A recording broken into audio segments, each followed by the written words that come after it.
It's really the ultimate experience. It's a culmination of so much hard work.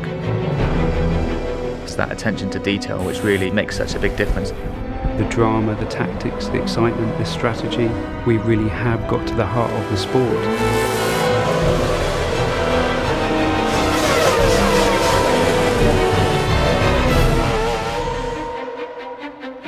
We've had 2 really successful games launched already now for Formula 1. When you're evaluating what to do in the next instalment, you really want to improve on everything that's there. The aim for the 2012 game is to make more of a complete F1 experience.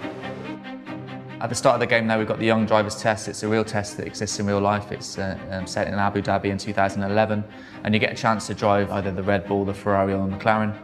It really gives those up-and-coming drivers track time to really kind of showcase their talents, and it's wonderful that we're able to copy the elements that happen on those real young driver test sessions in the Formula 1 2012 game.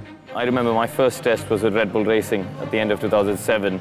And you know, even 3 years later, the people who ran me at the test still remember the job that you did, you know, so the first impression really is important. People still talk about the first time Lewis tested at Silverstone for McLaren, and you know, so it is a hugely important day for a racing driver. I think Codemasters have done a super job giving regular people a proper insight into what a Grand Prix car is like. The hot lap videos, you see these kind of things on TV all the time, and we're using Anthony Davidson, an ex-Formula 1 driver. And he's really just directing you on what makes a good lap. So he'll be pointing out the braking points, the things you should be watching out for. If it's a double apex, the sort of line you should be taking. This is kind of just giving you that fundamental information that you need in order to get to a new circuit, understand it very quickly and enjoy the most from it. Formula 1 games are very fast, always have been in the past, but what we've tried to do is enable the player to drive consistently. And we've put a lot of time into working on the pad to help the player control the car at speed.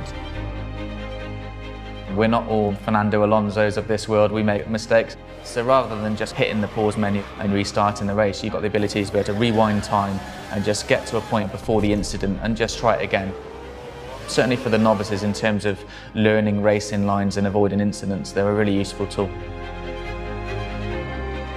The thing that differentiates Formula 1 from all other motorsports is the strategy element.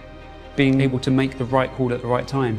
You might not be the quickest driver, you might not have the quickest car, but you can balance the elements. You've got fuel mixtures you can dial up and dial down. You've got different pit stops. Do you stop twice? Do you try and run longer? It's a thinking man's racing game.